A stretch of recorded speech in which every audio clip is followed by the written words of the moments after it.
Olá, me chamo Rubens e sou tenente-coronel da Força Aérea Brasileira. E por motivos óbvios, eu não posso divulgar dados sobre números de registros e nem sobre os membros da minha esquadrilha. Só posso lhes dizer que fazemos parte de um grupo mais reservado de militares que cuidam de assuntos específicos para o Exército e as Forças Nacionais. O que vou lhes contar ocorreu em meados de 27 de dezembro de 2019, quando, na operação, foram presos 5 militares venezuelanos em terras brasileiras. Os 5 são suspeitos de desertarem o exército venezuelano. Mas o que me fez mandar este relato não é isso. Sou militar desde os 18 anos e venho de uma família de tradição militar. O meu pai fez parte da divisão de pilotos que lutou na Segunda Guerra Mundial ao lado dos aliados. O meu avô foi comandante da Tropa 54 na Primeira Guerra. E somos de uma grande tradição militar. Mas nenhum treinamento que passamos nos prepararia para o que estava por vir. O dia estava claro e o céu azul em Boa Vista, Roraima. Os nossos super tucanos estavam abastecidos e prontos para decolar. Sei que as pessoas riem e zombam dos super tucanos, mas para a proteção de fronteiras e missões de reconhecimento, eles são perfeitos. E até invejado por muitos países, mas não vem ao caso. Bem, acontece que decolamos. Fizemos a formação padrão em forma de V e prosseguimos para a localização. E de uma certa distância já víamos a fumaça, a qual indicava não só um incêndio, mas também um confronto. Na primeira passada, vimos uma movimentação de pessoas correndo e algumas trocas de tiro, que indicava que o confronto estava ativo. E logo procuramos uma clareira próxima para pousar. E depois de sobrevoar umas 2 vezes, achamos um local bom para pouso. Era uma clareira bem próxima a uma fazenda ali perto. E logo informamos a situação ao Exército Nacional.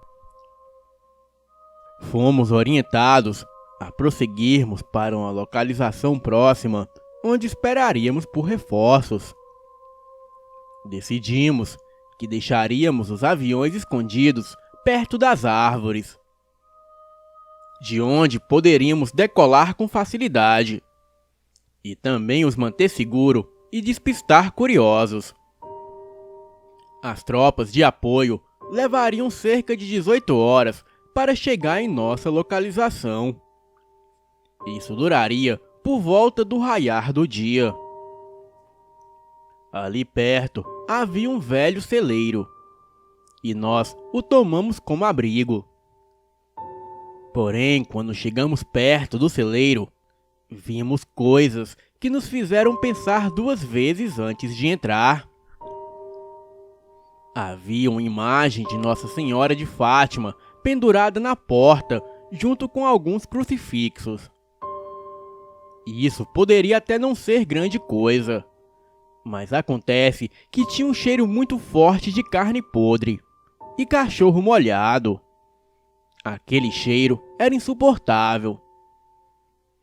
Bem, nós não tínhamos muita escolha, pois não tínhamos onde passar a noite e não poderíamos voltar voando, pois poderíamos perder as localizações ou permitir que o pessoal que estava ali fugisse. Afinal, aquilo era próximo de nossa fronteira e não poderíamos deixar passar. Nós estávamos num total de 12 homens. E seja o que for que fosse aquilo, 12 fuzis dariam conta do recado. Era isso que eu pensava.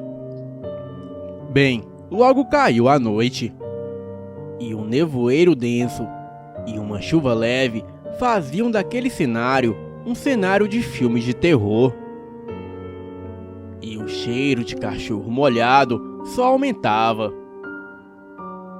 Quando era por volta da meia-noite, recebemos as últimas comunicações por rádio. As mensagens estavam chiando e diziam o seguinte: atenção Esquadra 21, Esquadrão de Apoio Terra, deslocando às 12 horas. Previsão de chegada até vocês é de 16 horas. Qual a situação? Apanhei o pequeno rádio e, olhando a fumaça se desfazer ao longe, eu respondi: avistamos insurgente ao longe, aparentemente um pequeno grupo de rebeldes, armados com fuzis 7.62. Entretanto, tanto o som de tiro cessou, quanto o fogo também, mas não podemos fazer a confirmação visual. O som de ruídos foi interrompido pela resposta: mande uma equipe de batedores. Averiguem a situação com cautela. Mantenham distância e sejam cuidadosos. E passem as informações para o apoio. O silêncio de rádio é um comportamento normal para as Forças Armadas. E isso acontece em casos de missões mais secretas, pois não podemos chamar a atenção dos soldados do exército inimigo. E ninguém pode saber quais as operações. Ficamos divididos em grupo de 4. E 4 de nós iam ficar para manter a segurança do local. E os outros 4 iriam fazer a guarda e olhar os aviões. E o grupo do qual eu fazia parte foi designado para averiguar a situação. E assim, por conta do frio e da chuva, decidimos tomar um pouco de vodka, que sempre levávamos conosco. E andamos, cada um para os seus postos. E quando comecei a caminhar em direção ao vilarejo, a chuva simplesmente engrossou do nada. Águas torrenciais caíam, e eu nem sabia onde estava. E só via as poucas luzes do vilarejo, e à frente um cheiro forte de carniça e fumaça. O cenário que se firmava em minha visão era de fato de uma guerra. Alguns corpos no chão e muita coisa estava queimada. Mas por estarmos um pouco distante ainda, era muito cedo para julgar a situação. E por não vermos e nem ouvirmos nada, decidimos chegar mais próximo para averiguar. Bem, o cenário era este: alguns focos de incêndio e muitos corpos. E entre esses corpos, alguns estavam armados e vestidos como militares. Entretanto, pela pouca luz e pela chuva que caía, não dava para identificar os uniformes. Não sabíamos se se tratava de soldados ou de integrantes de facções, que é algo muito comum por esta região, devido ao regime comunista. Bem, não vamos falar dessa situação. Nesse instante, ouvimos algo correr ao redor. Parecia ser algo forte e muito alto.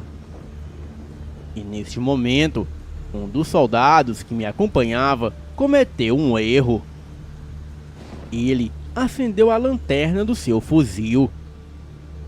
E ao fazer isso, ele iluminou uma criatura que aparentemente nos observava há um bom tempo. Aquela coisa era grande e muito peluda, e os seus olhos vermelhos brilhavam no meio do mato que nos circundavam. Mas antes mesmo de podermos atirar, ouvimos rajadas de tiro que vinham da direção dos aviões, o que nos fez distrair e perder aquela coisa de vista. E neste momento eu não hesitei. Rompi o silêncio do rádio para informar os acontecidos. Mas para minha surpresa, o rádio de ondas longas não estava funcionando. Naquele lugar havia uma estática muito forte que atrapalhava a nossa comunicação. E então decidimos nos reagrupar. Nós nem demos o primeiro passo direito. E foi quando aquela coisa saltou de uma das casas. Era a mesma criatura que havíamos visto agora há pouco. Um dos meus colegas até tentou disparar, mas aquela coisa era muito rápida e abateu 2 dos meus homens com praticamente 2 movimentos. Eu, vendo que não tinha como lidar com aquilo, chamei o meu amigo soldado e corremos em direção ao celeiro. Mas assim que corríamos pelo descampado, aquela coisa já estava no celeiro. E eu pude ver quando aquela coisa atacava os meus homens. Derrubou um deles e começou a comê-lo. Parei para mirar o fuzil. E foi quando senti um impacto muito forte em minhas costas. Algo havia me derrubado, e não só isso. Me derrubou e me arrastou pelo tornozelo para dentro da mata. Pude ver que era outra criatura daquela. E parecia que havia 2 daquelas coisas. Eu, não acreditando no que estava acontecendo, saquei a minha faca e acertei aquilo. A fera me soltou e deu um urro ensurdecedor. Eu corri loucamente em direção ao celeiro para me reagrupar. E praticamente me joguei no celeiro, onde haviam mais 6 dos 8 homens que ficaram para trás. E 2 deles foram mortos pela criatura. Ficamos do lado de dentro, tentando contato de rádio. E para minha surpresa, vimos uma sombra passar pela janela lateral do celeiro. Ao passo que ao longe vinham 2 daquelas criaturas, sentido da frente de onde estávamos.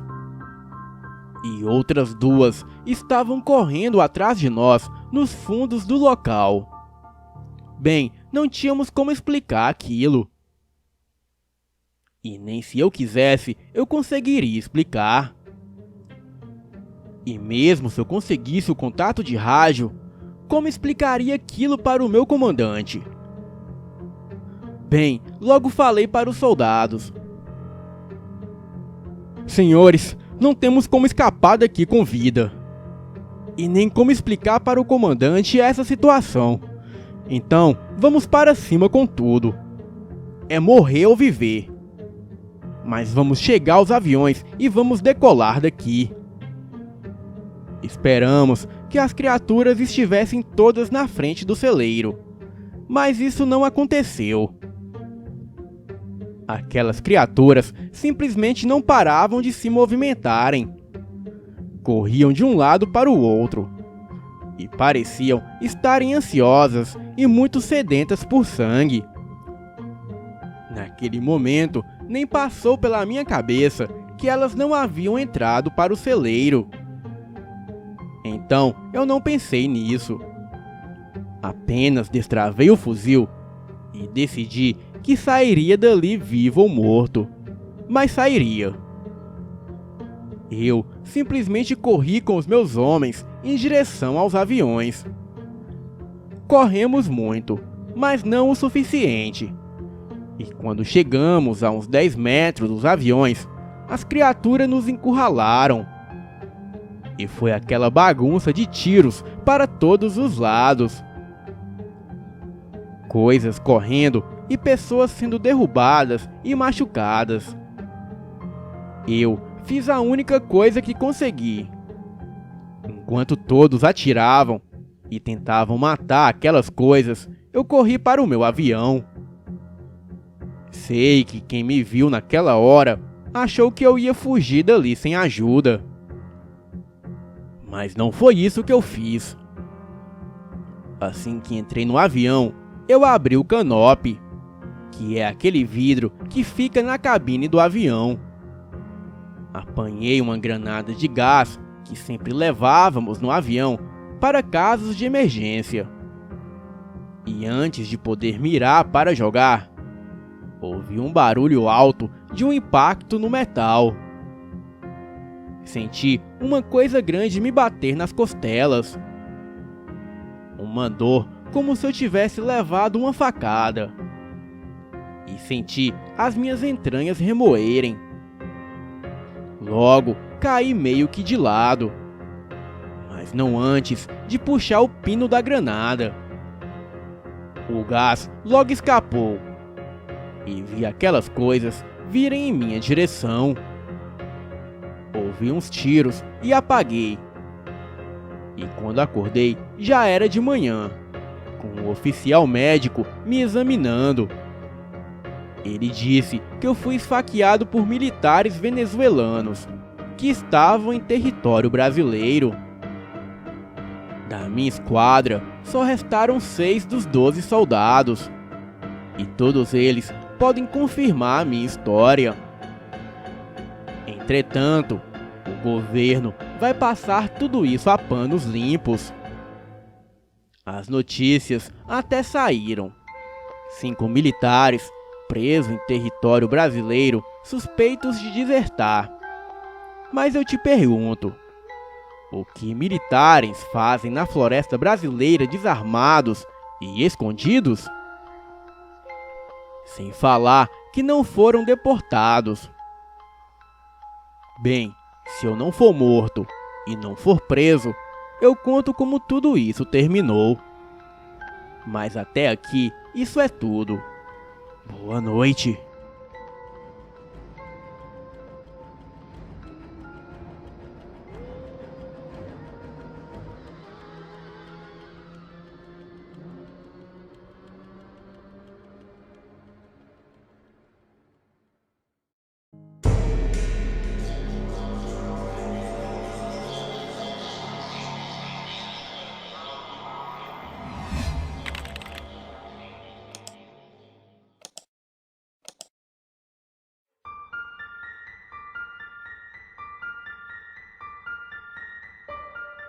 Este fato que aqui vou narrar foi me contado pelo meu avô, e o mesmo ocorreu com um amigo chamado Djalma, no ano de 1972, no município de Cruzeiro do Sul, no Rio Grande do Sul.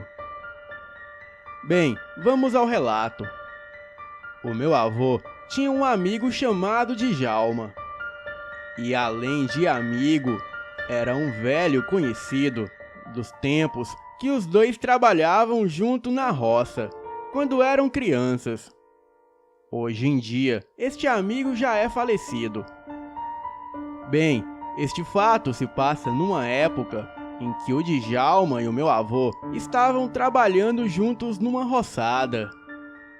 Havia boatos da boiafriada de que o milharal que ali perto ficava era assombrado por uma criatura que todos diziam ser um lobisomem.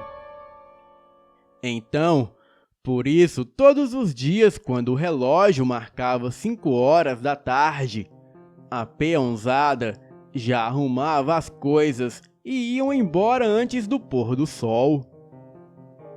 Djalma era metido a corajoso e não acreditava em lobisomens. Então, certo dia, ele estava trabalhando na empreitada e o trabalho não tinha rendido muito, pois o meu avô não pôde ir trabalhar naquela ocasião. Então, o Djalma resolveu ficar até mais tarde, já que era ele quem tinha pego o serviço da empreitada. E quando marcou 5 horas no relógio, os camaradas foram embora. E o Djalma ficou sozinho na roça.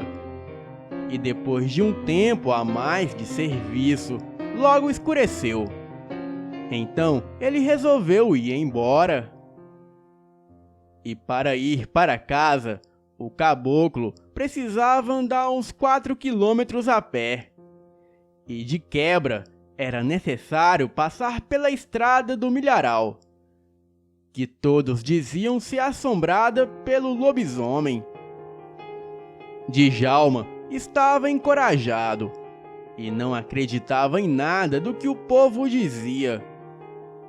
Então, ele arrumou as coisas e começou a caminhar pela estrada escura, um pouco iluminada apenas pelo farolete que usava e pela luz da lua cheia.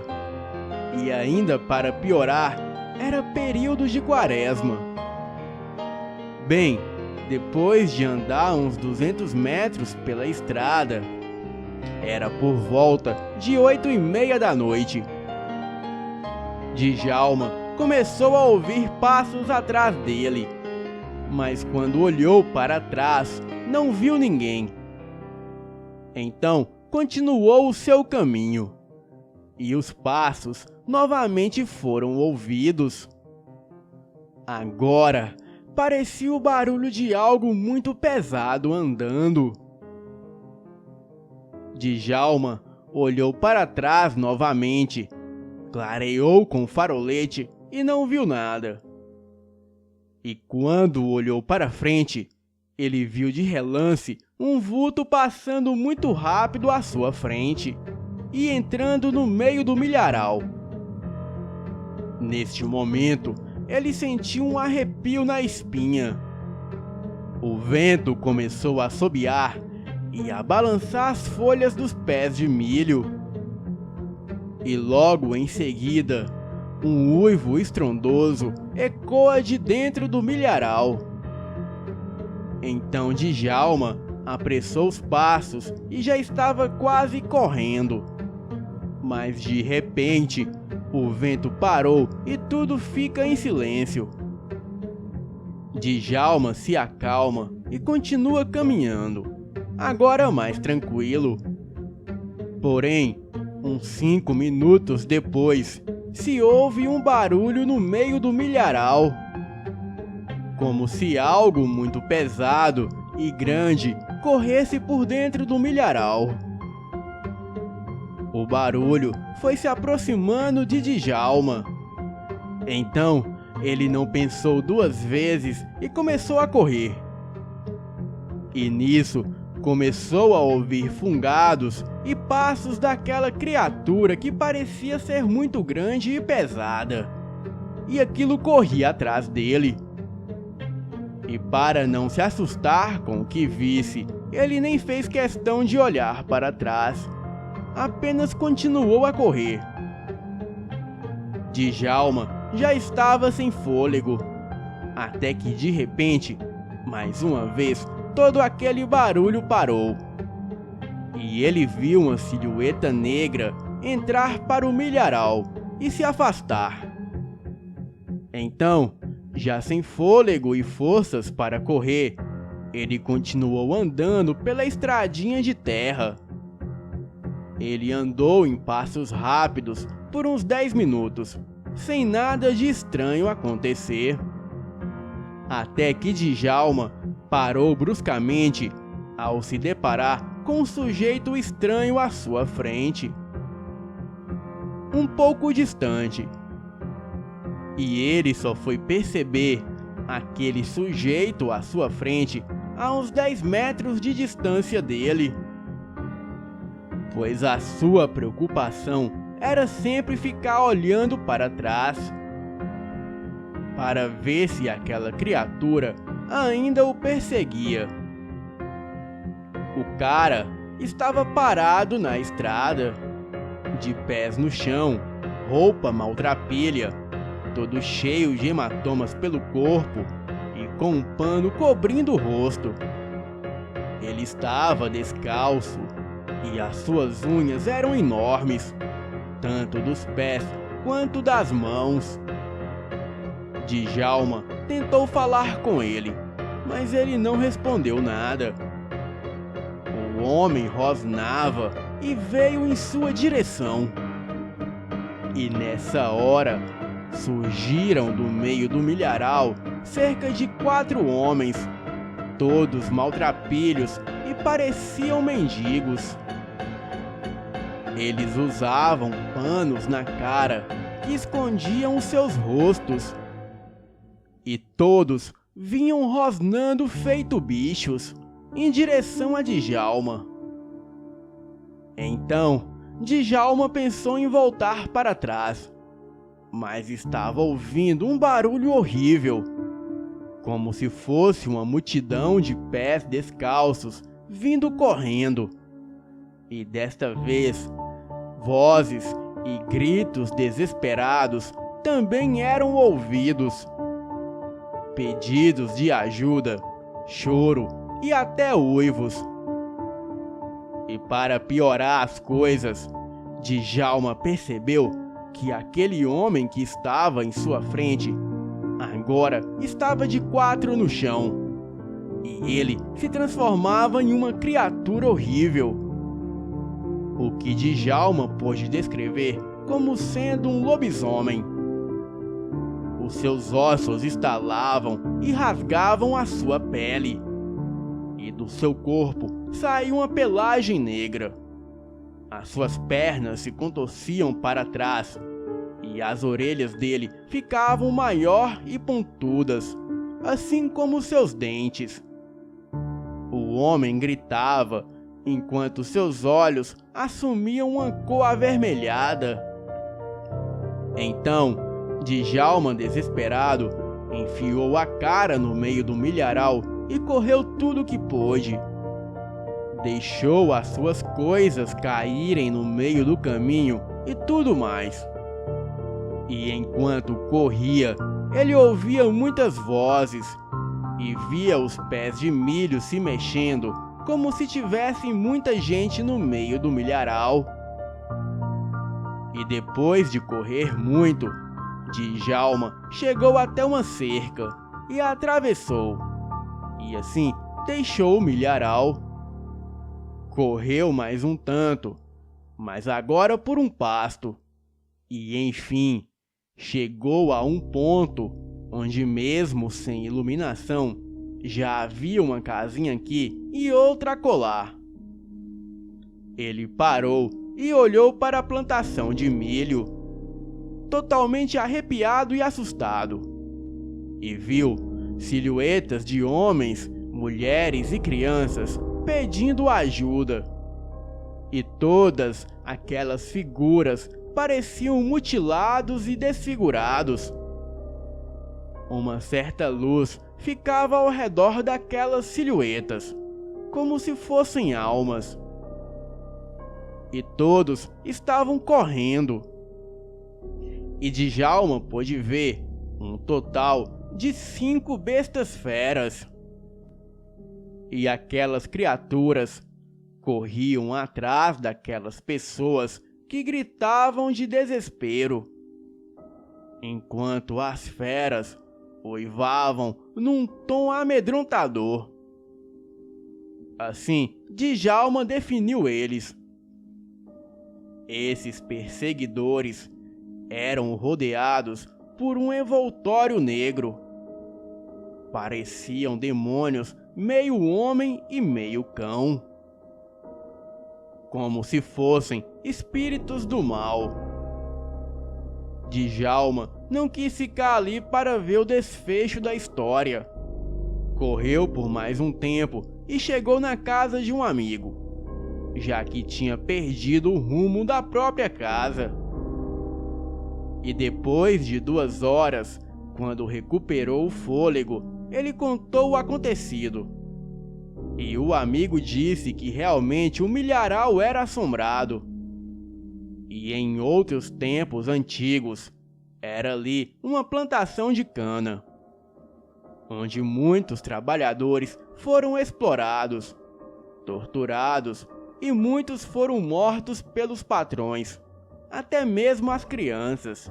Filhos e filhas dos empregados foram mortas pelos capatazes da fazenda. Os patrões tinham fama de ser uma família de lobisomem.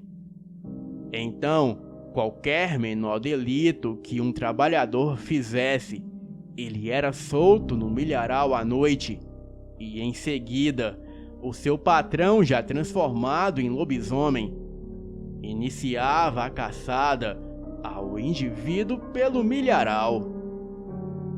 E desde então, o local ficou com fama de mal-assombrado, porque havia ali uma grande carga espiritual negativa.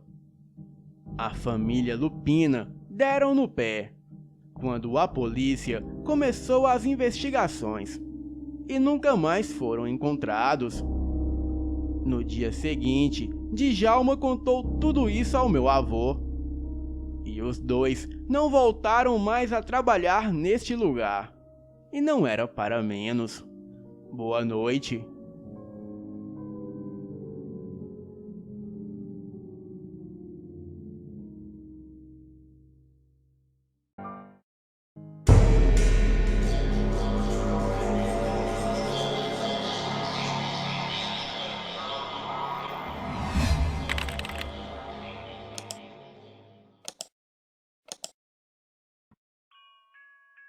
Essa história que vou contar para vocês é real. Contarei na íntegra e de forma exclusiva. Sou de São Paulo e tenho 53 anos. E gostaria de não revelar minha identidade por questão de privacidade. Até hoje, não compreendo por que passo por fenômenos que a maioria das pessoas não passam. Por isso não acreditam e pensam que aqueles que passaram sejam malucos. Entendo o porquê das pessoas que tiveram experiências evitarem fazer comentários, pois não querem ser taxadas de loucas. Bem, vamos ao relato. Entre o ano de 1975 a 1976, eu estava com 8 anos de idade e morava na zona leste de São Paulo. Nessa época, o meu pai era metalúrgico e tinha 4 filhos homens, onde eu e o meu outro irmão gêmeo éramos os mais novos. Bem, tínhamos uma vida simples, mas o meu pai era um guerreiro e nunca deixou nos faltar nada. Naquela época, a nossa casa era muito simples. Era pequena, mas tinha um bom quintal. Nessa época, foi o início de vários eventos que se estendeu até 2008. E entre 75 e 76, eu comecei a acordar à noite e de madrugada. Estava começando a ter insônia. Ouvia barulhos de passos e sentia presenças perturbadoras. Com 8 anos de idade, é normal uma criança chorar assustada com prováveis monstros. E hoje eu sei que eles realmente existem, mesmo que a nossa mente tente negar. Em uma noite, eu acordei e me vi flutuando, de forma ereta e com o rosto voltado para baixo, com a cabeça direcionada para a janela. E nisso, eu comecei a passar pela janela fechada. Mas quando fui passando pela janela, e metade do meu corpo já estava para fora, olhei para baixo e vi um ser totalmente branco como giz. Uma cabeça enorme e não tinha cabelos. Uma altura em torno de 1,20 m. Nisso, eu levantei a cabeça e vi aquele ser logo na minha frente, na distância de 2,5 m. Aquilo era muito magro. Tinha uma roupa colada em seu corpo e um crânio enorme, olhos grandes e não percebi se aquilo tinha nariz. A sua boca era um pequeno rasgo. O olho daquele ser era penetrante. Parecia que podia ler os meus pensamentos. No momento, eu não senti nada. Apenas estava calmo e em paz. E também não senti nenhuma ameaça. E em um certo momento, olhei para a esquerda e vi outro ser idêntico. Estava a uma distância de uns 9 metros no quintal, próximo à parte de trás da casa. Eles estavam posicionados em pontos estratégicos. Voltei a olhar o ser que estava abaixo de mim e pensei: vou colocar minhas mãos na cabeça dessa coisa. E se eu realmente estiver dormindo, eu vou descobrir com essa atitude, sendo uma prova de que estava totalmente consciente da situação. E neste momento que eu tentei tocar a cabeça dessa coisa abaixo da janela, eu apaguei, como se estivesse caído em um sono profundo. E chega a ser até estranho isso acontecer caso fosse um sonho vívido. E em outro momento, eu me vi atrás da casa. Era madrugada e eu estava me sentindo um pouco sonolento. Me vi flutuando e fui subindo. E então eu vi o telhado da minha casa, o telhado da vizinha e senti também a brisa da noite. O meu corpo estava ereto e o meu rosto voltado para baixo. E depois disso eu apaguei e não me lembro mais de nada. Em outra situação, eu me vi saindo da porta da cozinha. Fui para o quintal e estava levemente sonolento. E percebi que algo estava me esperando bem logo à frente, mas não via nada. E nisso, eu senti 2 mãos segurando os meus braços e apaguei. Mas o dia que me senti horrorizado foi quando eu vi que a luz da sala estava acesa e eu me vi diante da porta aberta. Na ocasião, eu estava sonolento. Porém, estava de pé diante daquela porta aberta em plena madrugada. Eu não tinha o controle do meu corpo. E lá fora, eu vi uma luz azul e me sentia aterrorizado, pois sabia que algo estava me esperando. E então, novamente eu apaguei e não vi mais nada. Teve uma madrugada que acordei, e quando abri os meus olhos, eu estava olhando para a porta que tinha uma pequena janelinha de vidro. E o que vi era a sombra de uma cabeça. Mas o vidro não era liso, era irregular. E não tinha como alguém olhar pelo vidro e ver algo dentro do ambiente, ainda mais à noite, pois o ambiente é totalmente escuro. Então eu dei um grito e corri para o quarto dos meus pais. Os meus irmãos acordaram assustados e também foram para o quarto. Pensei que pudesse ser um ladrão, e todos nós ficamos assustados. E durante alguns anos, a casa ainda nos pertencia, mesmo após mudar para o interior. E quando já adulto, eu retornei para casa, pois a mesma estava sendo reformada para ser vendida. E então eu lembrei dos acontecimentos do passado. Aproveitei para fazer as medições, para saber aproximadamente a altura daquele ser comparado com o que vi em relação à janela, e também em relação à porta com o vidro. E cheguei à conclusão que aquela criatura deveria ter entre 1,15 m a 1,20 m de altura. Ou era uma criança, ou era outra coisa. Aquilo não tinha como ser um adulto. Bem, mas o que uma criança estaria fazendo naquele local àquela hora? Pois o acesso ao quintal da minha casa era muito difícil, devido ao muro e às paredes dos vizinhos. Bem, O tempo passou, e nisso meu irmão mais velho foi passar as férias na casa dos meus avós maternos. Em uma noite, eu comecei a me sentir incomodado. Saí da minha cama e fui dormir na cama do meu irmão mais velho. E assim que peguei no sono, logo acabei sendo acordado pela madrugada.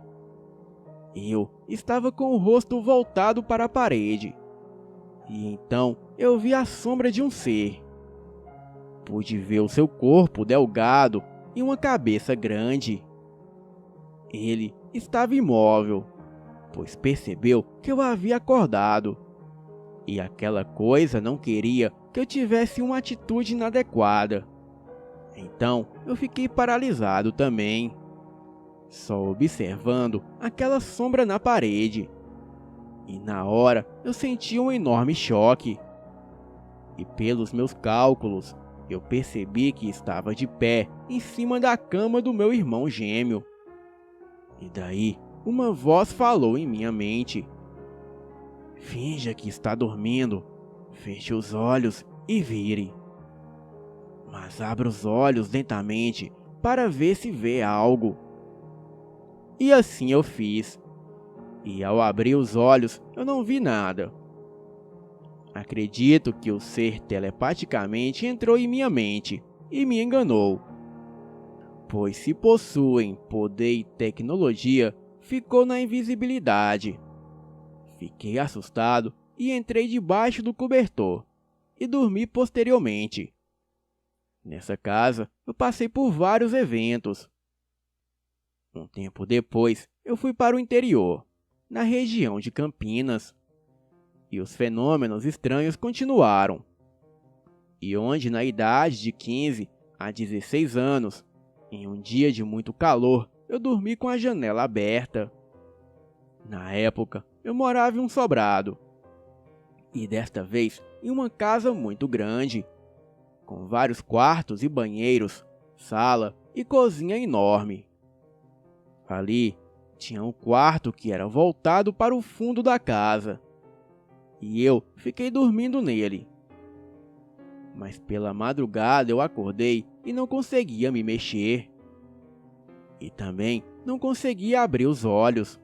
Estava totalmente paralisado, onde o meu corpo apresentava a paralisia do sono.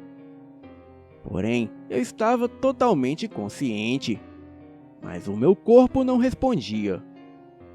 Percebi que à direita da minha cama tinha duas presenças.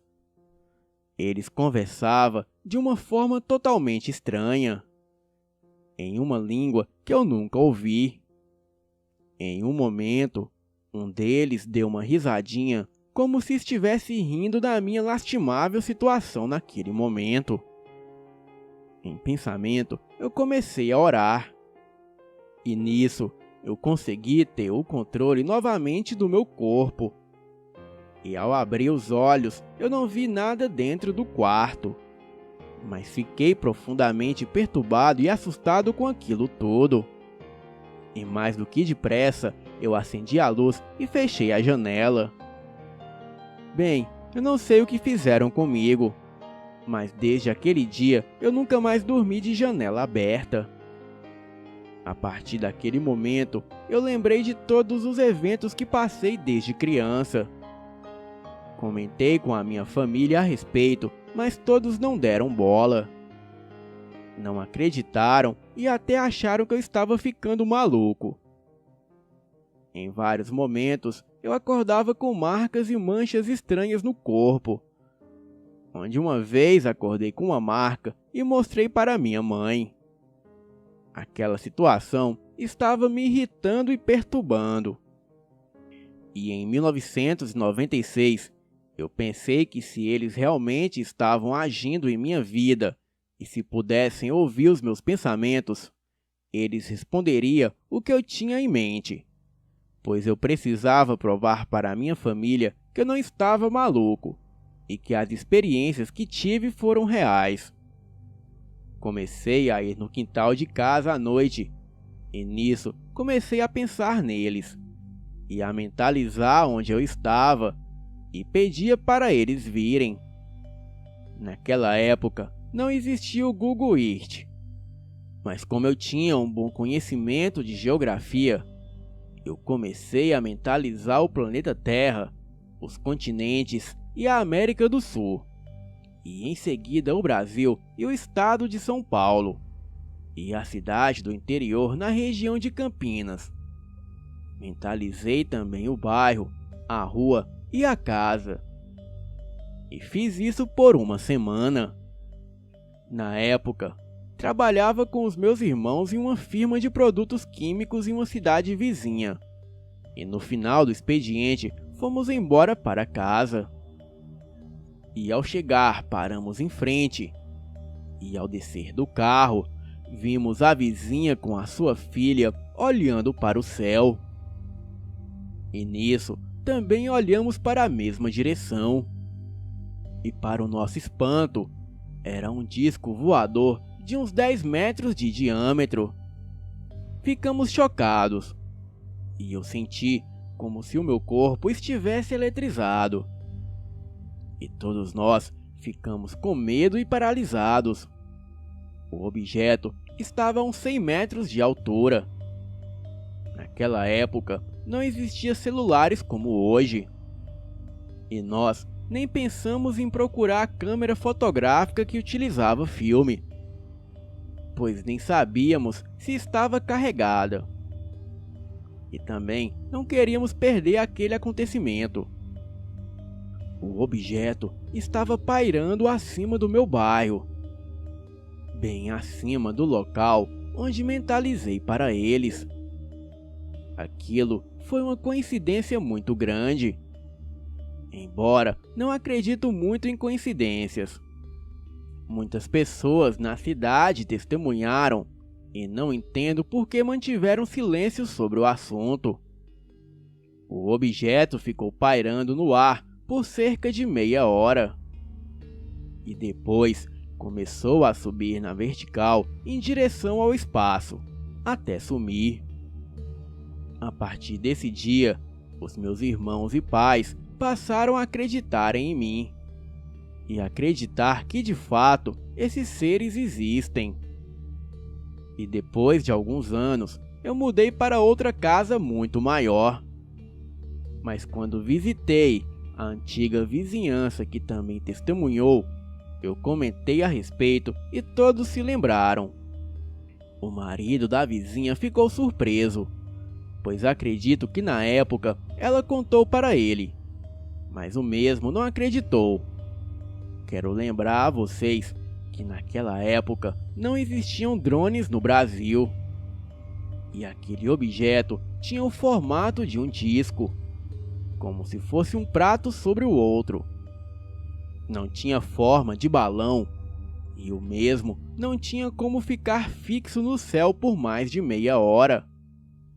Bem, passou-se os anos, e em 2008 eu voltei para São Paulo. E atualmente estou atuando na área da saúde. Fiz um outro curso universitário, comprei um apartamento e fiquei muito empolgado em fazer a reforma. Na época, eu namorava um rapaz que era advogado. E estávamos juntos por anos. Ele decidiu ficar comigo em um final de semana. E eu estava pintando o apartamento.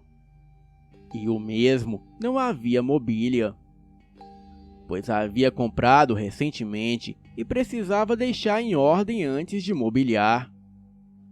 E nesse dia eu estava envernizando o forro da sacada, pois decidi fazer o trabalho porque sou muito detalhista. E também temia contratar alguém e não obter o resultado que esperava. E ao entardecer, o meu namorado chegou. Continuei o trabalho e ele ficou no quarto deitado em um colchão de ar que comprei de forma provisória. Ao anoitecer, fomos dormir. E quando chegou a madrugada, eu comecei a ter pesadelos. E acordei porque estava com falta de ar. Mas a minha surpresa é que não podia mexer o meu corpo, pois eu estava totalmente imóvel e só podia abrir os meus olhos. E para o meu espanto, eu vi um ser flutuando com o rosto para baixo sobre o meu corpo. Na hora, eu levei um choque e não conseguia respirar. Então, fechei os olhos e pensei em Jesus. E quando abri os olhos novamente e consegui respirar, o meu corpo estava livre, mas o ser continuava ali. Pude ver claramente que ele era todo branco e transparente. E era bem parecido com o Gasparzinho em relação de ser branco e reluzente. E hoje eu vejo que não é à toa que retratam fantasmas assim. A criatura era careca e não tinha nenhum cabelo. Era totalmente liso e tinha uma fina linha de barba. Porém, não tinha bigode. A criatura estava com uma roupa branca bem futurista, de manga comprida e colada. Então eu pude ver os botões. Havia uma gola fina em forma de anel. E abaixo da cintura, a roupa se estendia como uma discreta saia. E eu não consegui ver nada da canela para baixo, pois aquela coisa não tinha a canela e os pés. E estava na distância de um braço flutuando sobre mim. E no momento que vi os olhos daquela coisa, eu levei um susto, pois eram 2 buracos negros. Aquela coisa não possuía os olhos, ou eram tão negros que não dava para ver. Neste momento, eu senti que aquilo era algo do mal. E voltando a ter o controle do meu corpo, eu consegui falar com palavras. E dei ordem para aquele ser se afastar. Porém, aquilo não se afastou. Neste momento, meu namorado acordou assustado e perguntou o que estava acontecendo. Então, eu disse a ele: "Você não está vendo?"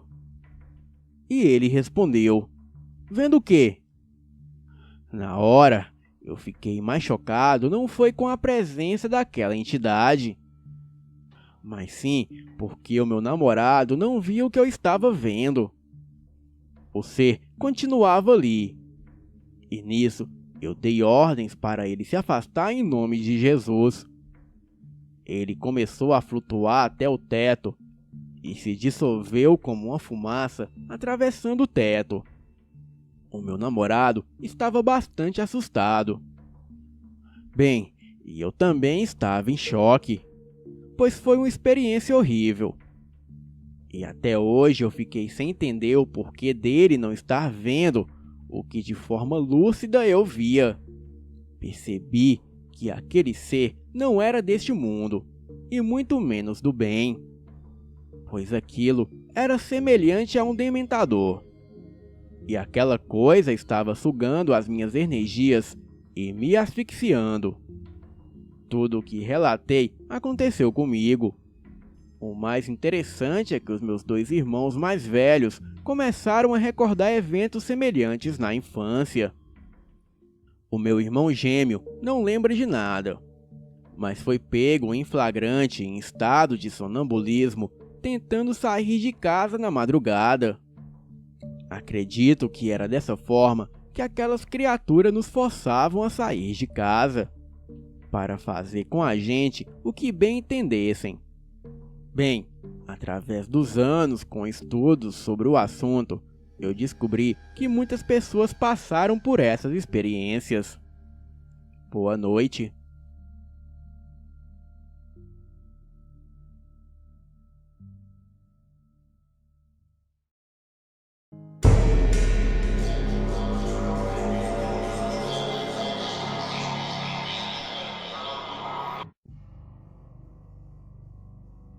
Essa história que eu vou contar aconteceu comigo e com a minha família.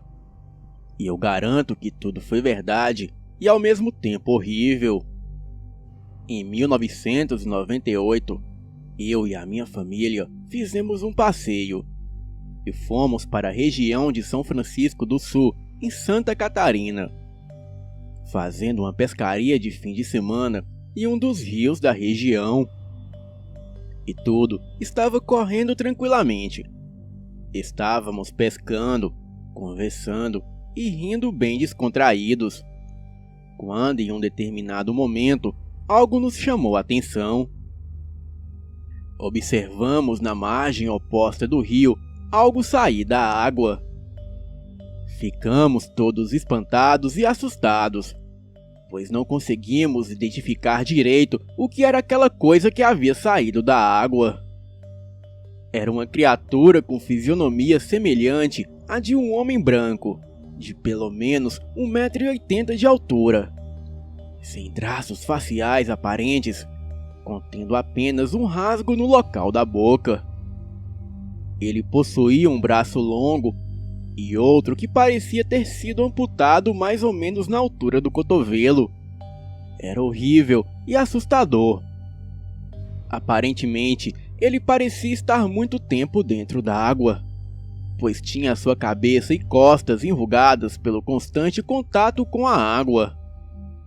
Ele estava parcialmente submerso e se alimentando ferozmente com restos de peixes e lodo que havia no local. O ser parecia ter percebido que estava sendo observado e lentamente foi entrando de costas no rio e desapareceu por entre as águas. Todos nós ficamos aterrorizados com aquilo e saímos rapidamente do local, sendo que fomos imediatamente em direção às praias de São Francisco. E lá chegando, tentamos obter informações de alguém sobre a estranha criatura que acabávamos de ver. Contamos para alguns pescadores locais e perguntamos se eles já tinham visto aquilo antes. Eles disseram que há muitos anos esse ser é visto por várias pessoas, moradores locais e turistas, e que existem várias versões sobre o que possa ser aquilo. Alguns acreditam que aquela coisa é o caboclo da água, e outras acham que aquela criatura é uma pessoa que havia matado a sua família e depois se matou no rio, e assim ficando perambulando naquela região para pagar pelo seu crime, mesmo já estando no além. Bem, se era isso, eu não sei, mas que foi horrível e altamente sobrenatural, isso foi. Pois aquilo que nós vimos não existe em nosso mundo, isso eu garanto. Boa noite.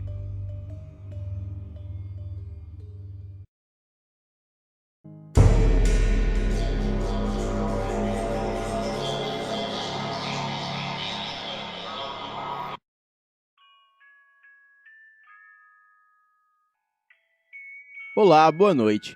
Me chamo Fernando e sou de Belém do Pará, e atualmente tenho 42 anos.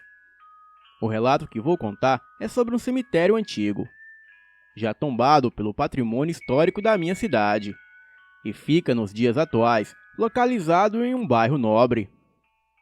Vou contar o relato e, na sequência, um pouco da história do cemitério, para que as pessoas entendam os fatos.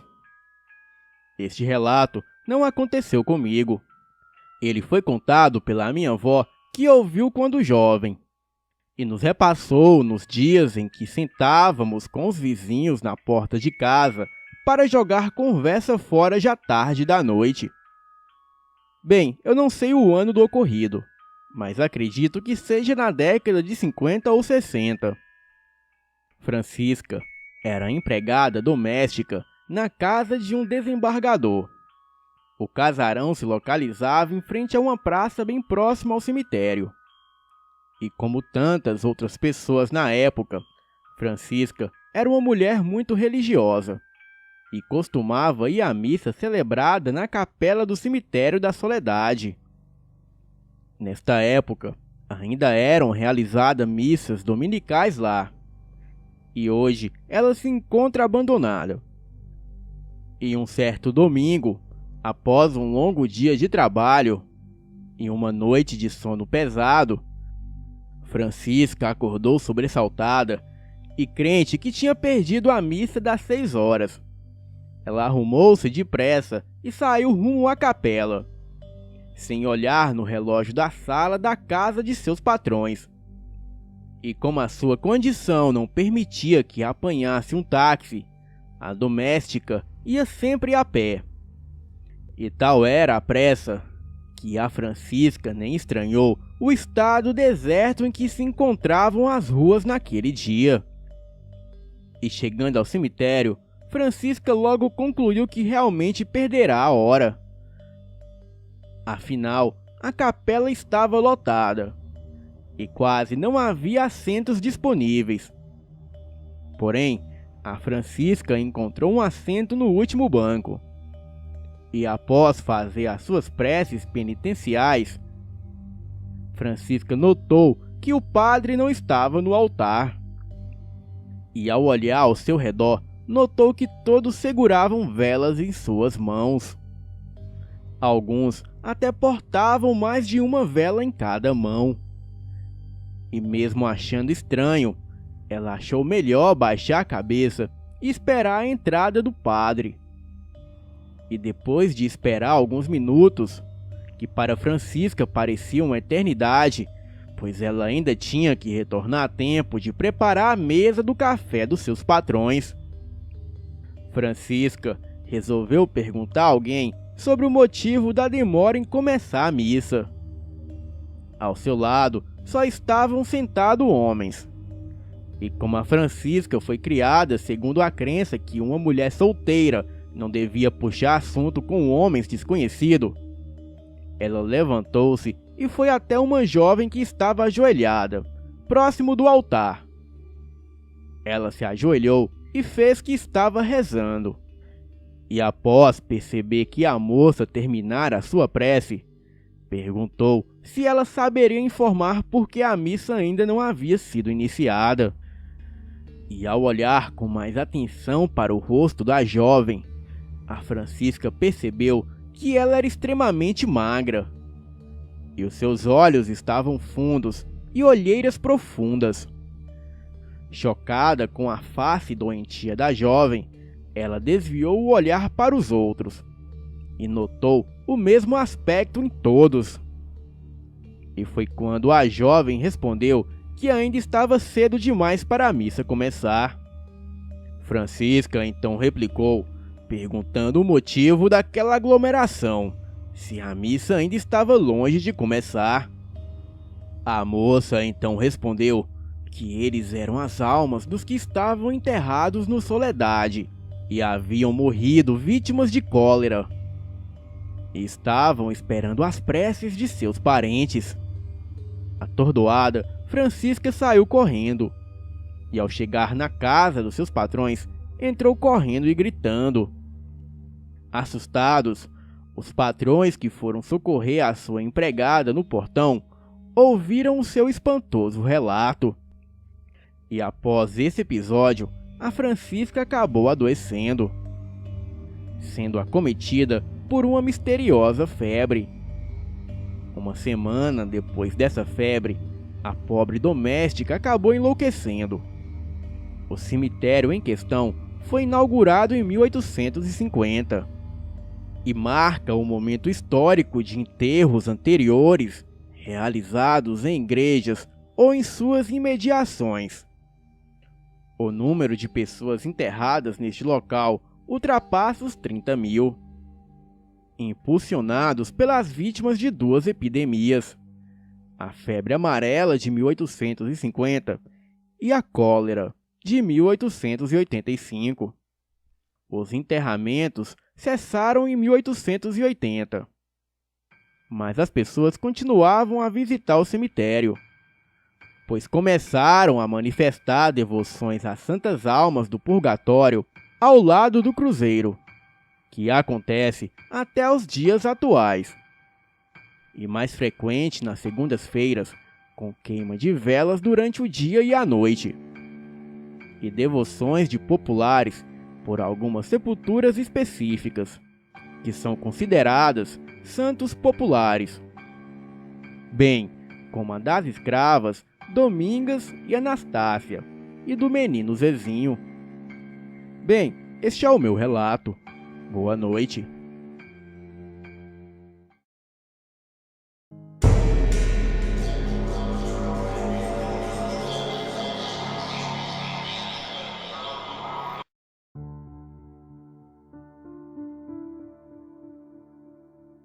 Um amigo que conheci recentemente me relatou este caso.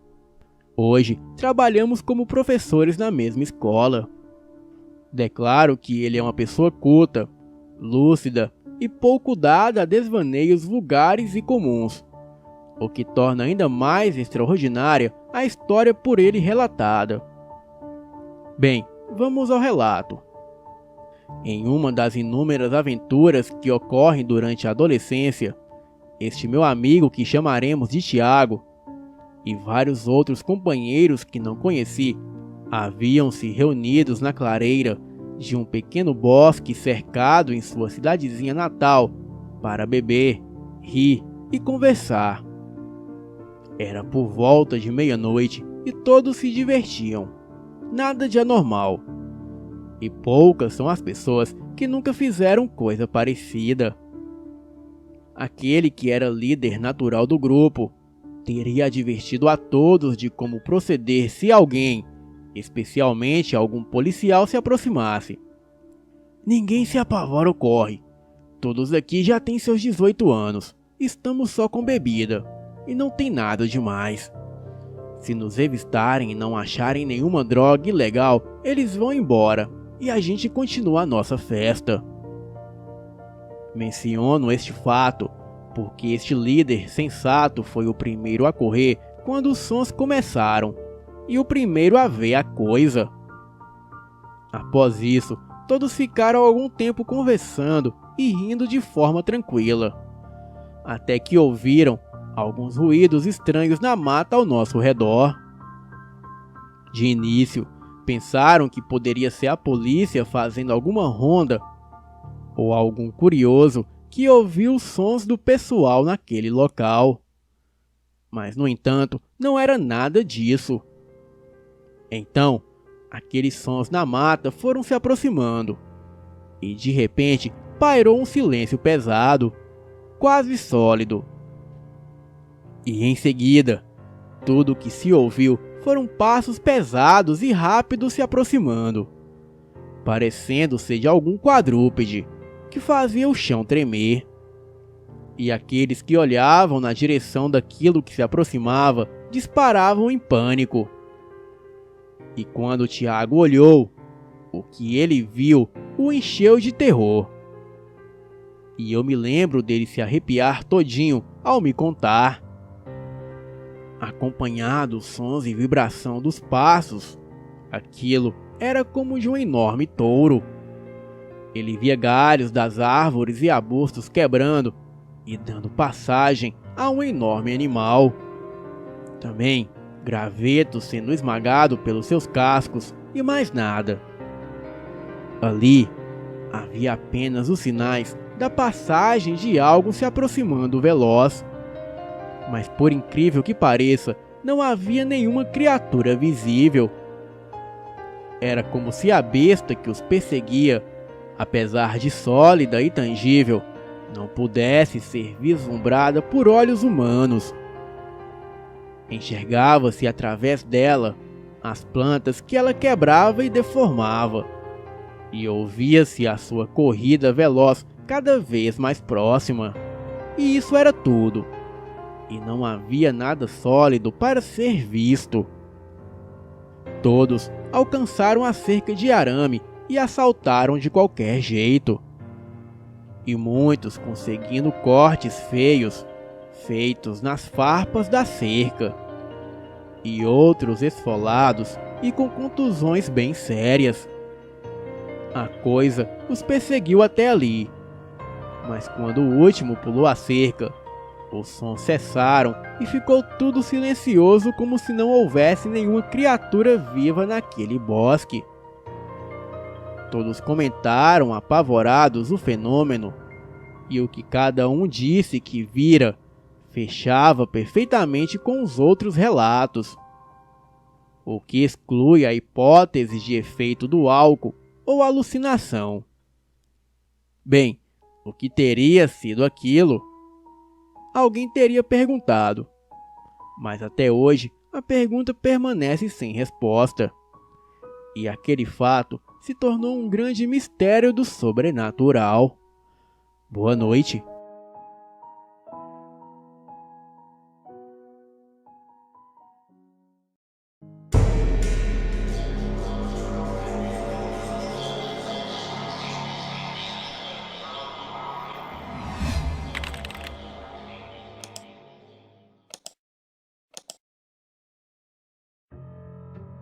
Boa noite, me chamo Fábio, sou pastor pentecostal. Gostaria de compartilhar com os amigos do canal mais uma experiência vivida por mim, e que envolvia um ex-inquilino que morou em minha residência. As experiências com o mundo sobrenatural têm me ensinado que nós nunca devemos menosprezar ou subestimar os sinais quando eles aparecem. O fato que vou relatar é muito forte, triste e desagradável, e não me traz nenhum prazer ou alegria em compartilhar com os inscritos.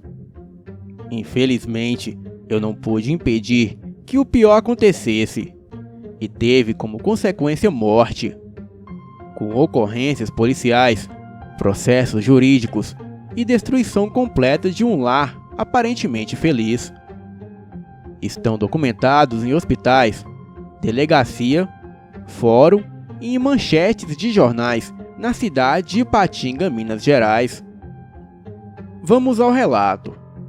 Eu, meu ex-inquilino João e a sua esposa, que se chama Ana, somente nós sabíamos de tudo que foi visto e falado naquela casa. Ninguém era inocente ou ingênuo. Muitos da cidade e do referido bairro lembram-se deste fato, mas ninguém, a não ser eu, o João e a sua falecida esposa, sabiam da verdade oculta e sobrenatural que fez com que tudo acontecesse naquela casa, naquele dia fatal. Sinais foram dados e eles foram avisados de forma sobrenatural, pois o demônio veio para matar, roubar e destruir. Para evitar constrangimentos, indenizações ou quaisquer consequências deste relato, não usarei o nome de batismo dos envolvidos. No ano de 1986, eu morava na cidade de Ipatinga, Minas Gerais, no bairro Ideal, na rua Manuel Isídio, em uma casa que na época eu havia comprado da Uzi Minas, onde eu havia trabalhado no período de 77 a 1988. E no período de 83 a 85, eu aluguei este imóvel para um casal. Vou chamá-los de João e Ana. Em janeiro de 86, eu voltei a morar no referido imóvel. E este meu inquilino mudou para uma casa que seria a terceira depois da minha, na mesma rua. Certo dia pela manhã, eu fui fazer evangelismo neste bairro. Toquei a campainha da casa, onde estaria morando este ex-inquilino. Eu iria lhe dar um folheto com alguns textos bíblicos e ao mesmo tempo convidá-lo, ele e a sua esposa e os 2 filhos, para um culto na igreja onde eu era o pastor titular. Quem me atendeu com os olhos arregalados foi o João. Muitíssimo assustado, aparentando nervosismo, ele me convidou para entrar em sua casa. O que não era a minha intenção neste dia, pois teria umas 3.000 casas para entregar esses folhetos. E queria fazer todas as casas em apenas um só dia. Mas percebendo a necessidade deste homem, eu entrei na sala. E ainda em pé, ele começou a me dizer o que estava acontecendo. e ele me disse: Pastor, o senhor não vai acreditar o que eu vi com os meus olhos abertos. Eu vi um ser estranho dentro da minha casa. Era um homem corcunda, pastor. O seu rosto era de uma coruja e as pernas de codorna. Ele andava dentro de casa, indo de um quarto para o outro, fazendo um ruído estranho com o bico. Ia entrando e saindo sem passar pelas portas. Ele atravessava as paredes. E quando ele ia de um quarto para o outro, eu corria para a porta do quarto onde ele acabava de entrar, para eu poder vê-lo. E novamente ele passava pela parede, atravessando ela como se não houvesse nada. E assim foi fazendo. Eu juro, pastor, eu não sonhei, eu não dormi. E até agora eu não consegui dormir preocupado com tudo isso. Estou falando a verdade. Eu ouvi os seus relatos, mas Deus, o Todo-Poderoso, abriu os meus olhos naquele momento. E eu pude ver claramente este mesmo ser atrás do João, ouvindo tudo. Cheguei a tremer naquela hora, pois senti algo muito demoníaco emanando daquela coisa. Mas na minha cabeça, Deus me disse: Meu filho, diga para ele que esse ser é o demônio e que ele só vem para matar, roubar e destruir. Diga para ele que o demônio vem para trazer enfermidades, problemas financeiros, conjugais, desemprego e muitos outros males, mas que hoje ele veio aqui com uma missão específica: para matar alguém da casa. Diga ao João para se agarrar a mim, que a morte não acontecerá, pois este demônio terá que passar por cima de mim antes de agir contra alguém desta casa. Mas se o João permanecer distante de mim, a morte vai acontecer. Alguém desta casa com certeza vai morrer. Reportei a ele conforme o que Deus me falara. Conscientizei da seriedade dos prováveis fatos. Sendo assim, durante 3 meses eu fui até lá. E com o meu carro, eu pegava o João, a esposa e os 2 filhos e os levava para a igreja, a fim de evitar o que seria fatal. Muitas e muitas vezes eles recusavam ir, mas eu acabava os convencendo. Ao fim desses 3 meses, eles desistiram de irem comigo.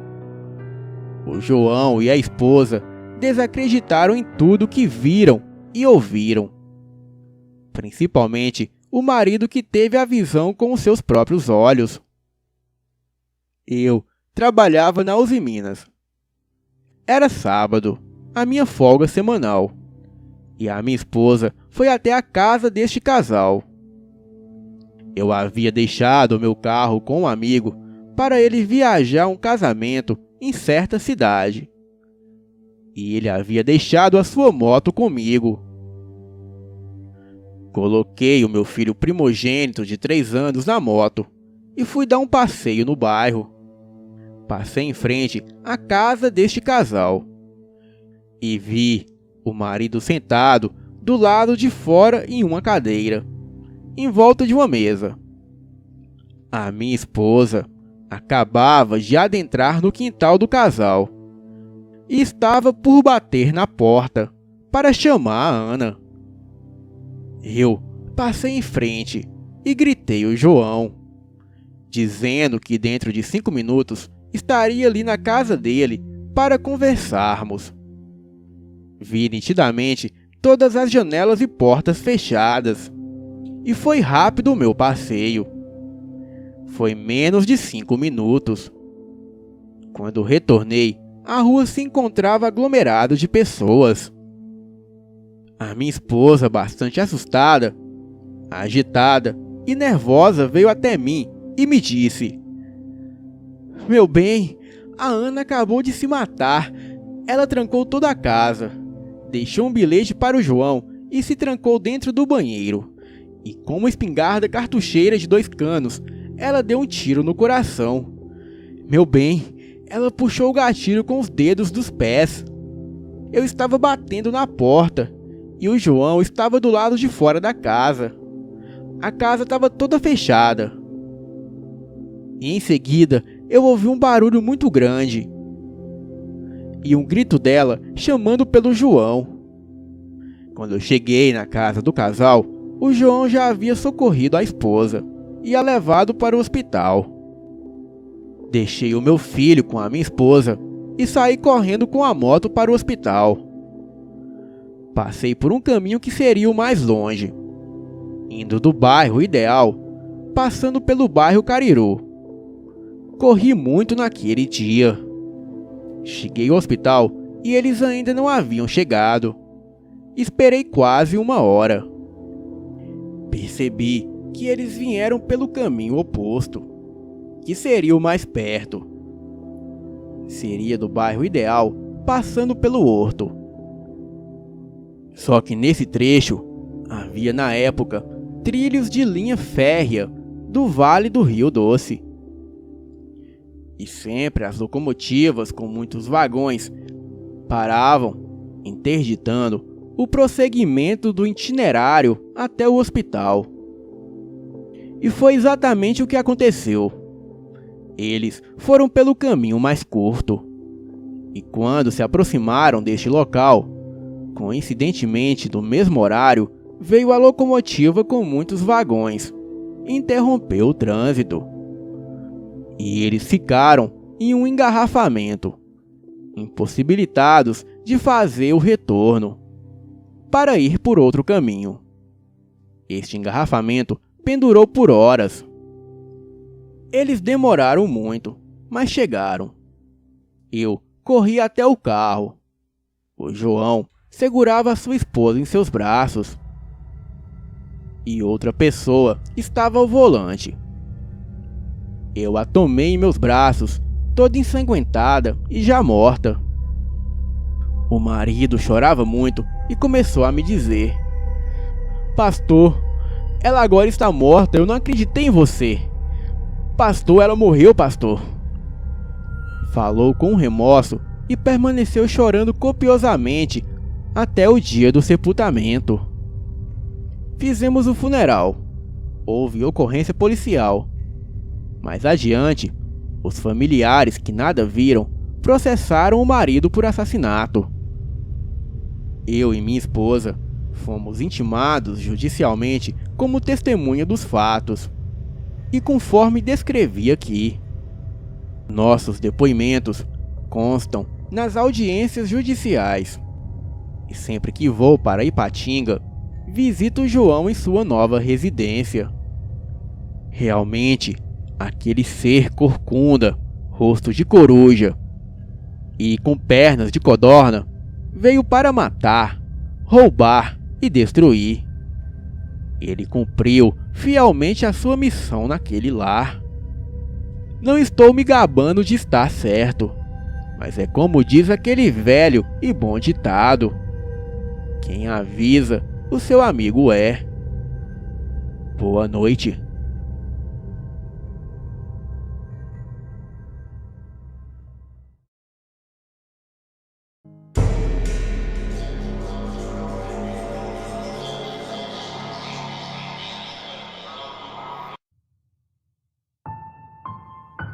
Olá a todos, este é o meu primeiro relato, o que na verdade não aconteceu comigo, mas com meu primo, e tenho como provar 100% da veracidade dos fatos ocorridos, e até testemunhas. Só não tenho como provar se foi caso de possessão espiritual ou demoníaca, ou qualquer outra coisa. Peço que cada um tire as suas próprias conclusões e comentem. Bem, vamos ao relato. Todos no relato terão nomes fictícios, para preservar a integridade dos envolvidos. Meu nome é Humberto e moro em Goiânia. O relato se inicia quando Jorge, um primo meu por parte de mãe, resolve se mudar do interior do estado para morar com a gente por uns tempos aqui na capital goiana. Aqui, depois de algumas semanas, ele arranjou um bom emprego e uma namorada, e logo resolve se mudar para a casa dela. Como as coisas iam bem para o meu primo, ele resolve convidar os seus irmãos para virem para Goiânia também tentarem a sorte. Nisso, 2 dos seus irmãos vieram, o Felipe e o Marcos. E como deu para perceber, eu sou de uma família humilde e não tínhamos como acomodar mais 2 pessoas na nossa casa por muito tempo. Por isso, logo no segundo dia, os rapazes, sabendo de nossa situação, resolveram alugar uma kitnet no mesmo setor que o nosso, para morarem. A minha mãe prometeu à minha tia ir sempre lá ver os 2, ver como as coisas estavam. O meu primo Felipe conseguiu um emprego fácil em uma confecção de roupa. Já o outro mais velho, o Marcos, não conseguiu emprego e era sustentado pelo seu irmão mais novo. De manhã, o Felipe saía para trabalhar e só voltava à tarde. Nisso, o mais velho ficava a tarde inteira em casa, fazendo não se sabe o quê, pois não conhecia ninguém no setor. Além da minha família e do seu outro irmão que morava com a namorada. O meu primo Felipe começou a perceber um comportamento estranho do seu irmão. Ele sempre foi o mais acirrado dos 5 irmãos. E agora ele dormia o dia inteiro. Não tomava mais banho e nem trocava de roupa. E também urinava na cama. Meu primo mais novo logo entrou em contato com a minha mãe, porque não sabia como deveria agir naquela situação. Felipe passou lá em casa durante uma manhã a caminho de seu serviço e pediu para minha mãe ir dar uma olhada no rapaz, que sempre teve muito vigor e não gostava de ficar parado. Minha mãe, chegando lá, ficou muito chocada com a situação que presenciou. Ele estava imundo. E sem mais nem menos, o meu primo começou a zombar de minha mãe, com uma voz que não parecia ser dele.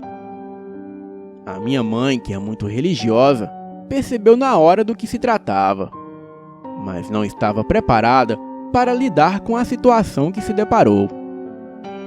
Disse para ele que precisava ir, depois de ter ficado mais ou menos 3 minutos dentro de casa, e disse também que voltaria mais tarde.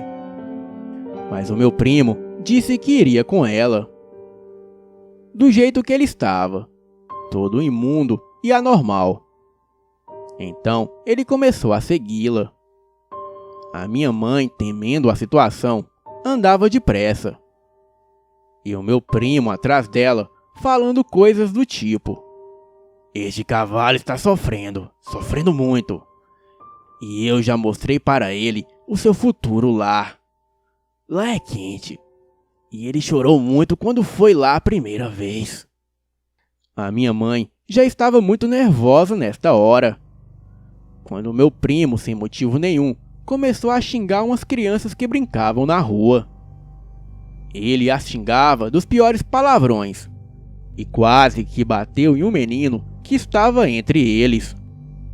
A minha mãe conseguiu o conter e o levá-lo para a porta de minha casa, onde o mesmo começou a urinar no meio da rua, com várias pessoas passando pelo local.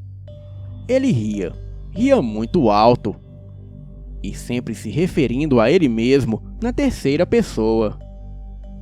Sendo católica, a minha mãe sabia da burocracia da igreja para se chamar um padre para a situação. Então, ela vai até uma igreja evangélica e solicita a ajuda de um pastor. Logo que o pastor chega, ele começa a orar, mas parecendo não ter controle nenhum diante da situação. O pastor liga e chama mais pastores. Enquanto os pastores chegavam, o meu primo começou a falar coisas a respeito do primeiro pastor, que pareciam serem verdades, pois o pastor ficou muito irado e já ia partindo para cima do meu primo no intuito de agredi-lo. E o meu primo apenas ria. E depois de uns 15 minutos, chegaram mais 3 pastores, 2 homens e uma mulher, para tentar exorcizá-lo. Para a pastora que ali chegara, ele a xingava de tudo e ria quando ela começava a orar. Ele se virou para ela e disse que ela mesma sabia que não estava em condições de fazer aquilo, pois estava em falta com Deus. Aparentemente, ela estava em pecado. Nesta hora, vieram outros 2 pastores, que com muita oração e sem tocar sequer a mão nele, conseguiram deitá-lo no chão. Meu primo parecia que ia desmaiar, mas abriu o olho de repente e ficava em pé. Isso se deu por umas 4 vezes. A pastora ali presente disse para minha mãe que o meu primo estava com uma legião de demônios. E quando os pastores conseguiam expulsar um, vinham mais um forte e tomava o controle de seu corpo. Isso se deu por mais ou menos uma meia hora, quando aconteceu a tragédia do relato. Meu primo pareceu mais inquieto do que já estava. E ele já estava muito louco quando desceu correndo a rua. E mais ou menos uns 30 metros, ele reparou que subia um pastor da Igreja Assembleia de Deus. Já idoso, mas eu não sei a idade. Este pastor nada sabia dos acontecimentos. Ele estava distraído pela multidão na porta da minha casa e não percebeu o meu primo nas suas costas, com um pedaço de viga de madeira de mais ou menos uns 25 quilos, que ele achara no entulho da construção de uma vizinha de nossa rua. Meu primo, em estado de fúria, acertou um forte golpe na cabeça do pobre senhor e começou a rir freneticamente, que chegava a babar. Ele gritava: "Eu matei! Eu matei!" e cuspia no corpo do homem caído, enquanto todos corriam para socorrer o pobre que já estava em seus últimos minutos. O homem conseguiu ainda ser atendido por uma ambulância do SUS, mas morreu a caminho do hospital. Depois do acontecido, os pastores não quiseram mais chegar perto do meu primo. Ele se sentou no meio-fio de uma praça que tinha a 50 metros da minha casa e ficou lá sentado, debaixo de uma árvore, aparentemente falando sozinho. Quando chega um conhecido desse senhor com uma faca na mão, querendo fazer justiça, querendo se vingar e matar o meu primo. Já estava escuro, eram umas 7 horas da noite. A minha mãe chorava muito. Toda a minha família estava em estado de choque. Nós nunca presenciamos e tivemos envolvimento com crime algum. Enquanto a polícia estava a caminho, o conhecido do senhor morto tentava acertar o meu primo com a faca. E como estava muito escuro, a gente só via os vários reflexos da luz do poste na lâmina da faca. Pensamos que o meu primo sairia todo picotado. Porém, ele saiu sem nenhum arranhão. E quando a polícia chegou, ele mesmo se entregou e entrou no camburão. Marcos foi levado para a Delegacia de Homicídios de Goiânia e só pôde ser visitado no dia seguinte. Na mesma noite, tivemos que ser interrogados pelo delegado e fomos liberados. Já na manhã de sexta-feira, a minha mãe e a minha tia, que veio às pressas do interior, foram visitá-lo. E ele disse que não se lembrava de absolutamente nada. Só se lembrava dos terríveis pesadelos que costumava ter com demônios que riam para ele. Depois de preso, Marcos passou por uma série de exames, tanto de sangue quanto psicológicos, Nos exames, não foram constatados nenhuma substância ou entorpecente em seu organismo, e nem problema mental algum. Meu primo Marcos foi condenado por assassinato doloso e ainda está preso. Os seus colegas de cela sempre comentam com a minha tia os comportamentos estranhos dele, que de uma hora para outra ele parece ser outra pessoa. E aparentemente ele parece gostar muito de estar lá. Ele também diz que vive vendo cruzes negras na cela. O meu primo Marcos, anos antes do incidente, era batizado nas águas, em espírito pela Igreja Assembleia de Deus, no município onde morava. Mas depois de se envolver com uma mulher, se afastou da igreja e voltou a beber e a fumar. Disseram-me que quando uma pessoa convertida se afasta da comunhão com Deus e volta para o mundo, o mal que está sobre ele antes volta 7 vezes mais forte. Pois é como diz aquele velho e bom ditado: Deus mostra a porta, mas é você que deve atravessá-la. Boa noite.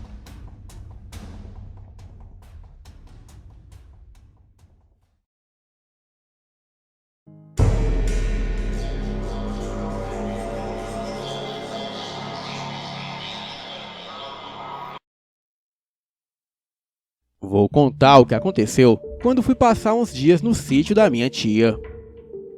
Era verão, e o sol estava belo e radiante no alto do céu, mostrando que já era meio-dia. Desci do meu carro e fiquei admirando a paisagem. Era tudo muito verde, árvores frondosas e uma casa simples, mas confortável. A minha tia passava por momentos difíceis e decidi me afastar da correria da cidade grande por uns dias. Combinei com os meus pais de ir primeiro para aproveitar os dias quentes no pequeno riacho do lugar. Respirei aquele ar puro e o meu coração se alegrou. Peguei a minha mochila e fui em direção à casa. E senti o cheiro de comida caseira sendo preparada. A minha tia estava cozinhando arroz e frango. Corri para abraçá-la e sorri. Tia, que saudade de você, como estão as coisas? Está tudo bem, minha sobrinha querida? Cansada da viagem? Não, pelo contrário, estou até animada. Vim pra cá porque amo essa natureza. Acho que é o que eu preciso para voltar a ser a mesma de antes. Que bom que você pensa assim, querida. Que tal você dar um passeio por aí enquanto eu termino de fazer o almoço? Tem um pomar bem perto daqui. Isso é uma ótima ideia, tia. Eu vou conhecer então esse pomar e volto logo. Saí em direção ao pomar e deixei na sala a minha mochila e o meu celular, pois eu não queria ser incomodada por ninguém. Fui aos poucos, alcançando uma trilha pequena. Os meus pensamentos estavam longe dos meus problemas e finalmente podia relaxar. Sem perceber, me desviei da trilha do pomar e continuei seguindo. Não sabia o porquê, mas aquele caminho estava me atraindo. Senti a vontade de segui-lo e descobri o que dava no final dele. Segui calma e pensativa. A vegetação começou a ficar mais densa e me arrepiei, parando diante de uma grande clareira. Em seu centro havia um grande jequitibá. Olhei admirada para aquela árvore gigante à minha frente. Ela tinha uma copa toda fechada, com as folhas dos mais variados tons de verde. Resolvi descansar embaixo daquela maravilha da natureza. Sentei no chão, coberto de folhas secas. Encostei a minha cabeça para trás na árvore e respirei fundo descansando. Foram os minutos mais tranquilos que já passei. Ali era tudo belo e majestoso. Eu não queria sair, mas o meu estômago roncou avisando da hora do almoço. Então senti outro arrepio. Abri os meus olhos e notei que tinha algo errado. O ar havia se tornado mais frio. As árvores já não tinham mais aquela vida. As mesmas eram mais escuras e as suas sombras se misturavam. Eu já sabia o que estava para acontecer. E depois de tudo de sobrenatural que já havia visto na minha vida, eu não sentia mais tanto medo. Resolvi voltar e me levantei. Comecei a caminhar devagar até que ouvi passos atrás de mim. Senti a presença daquilo e me virei lentamente. E o que vi era um ser. Era esquelético e a sua pele vermelha. Tinha 2 chifres vermelhos que pareciam fazer parte de sua cabeça. E tinha mais ou menos uns 3 metros de altura. E o seu semblante era tristonho. O seu rosto era deformado do lado esquerdo. Exalava um odor de podridão. Usava uma roupa preta com um chapéu também preto. Porém, não usava camisa. Os seus pés eram enormes e estava descalço. E notei que ele não tocava o chão.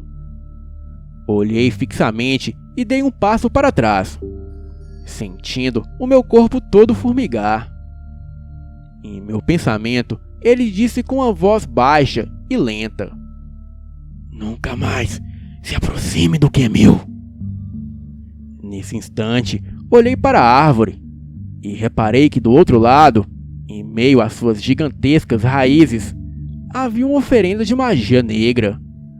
Uma galinha decapitada, com tocos de velas pretas e copo com vinho e cigarros. Voltei o meu olhar para ele, mas não consegui mais vê-lo. Mesmo assim, eu ainda senti aquele cheiro e a presença. Ele continuava ali, esperando que eu fosse embora. Não pensei 2 vezes e voltei a andar, me afastando dali sem olhar para trás. Uma lágrima escorreu do meu olho e o meu coração batia acelerado. Andei o mais rápido até avistar a casa novamente. Parei ofegante em frente à porta e olhei para minha tia. Entrei e me sentei. E neste momento desabei chorando. A minha tia veio a mim e disse: "Você viu, não é?" Olhei para minha tia com os meus olhos cheios de lágrimas e disse: "Quem é ele?" "Ele é um demônio de aparência sinistra, muito usado por feiticeiros para fazer o mal a outras pessoas. Já vi esse ser algumas vezes por essas bandas. Até tentei orar para expulsá-lo daqui. Mas não tem jeito, pois aquele pomar tem uma atmosfera sinistra e dizem que tem até um portal que liga o lugar para o submundo, um vórtice. E por isso que na calada da noite as pessoas vêm vestidas de preto para praticar bruxaria e invocá-lo debaixo da árvore." Quando a minha tia disse isso, eu só me lembrei daquele velho e bom ditado: "Você pode não acreditar no diabo, mas ele acredita em você." Boa noite.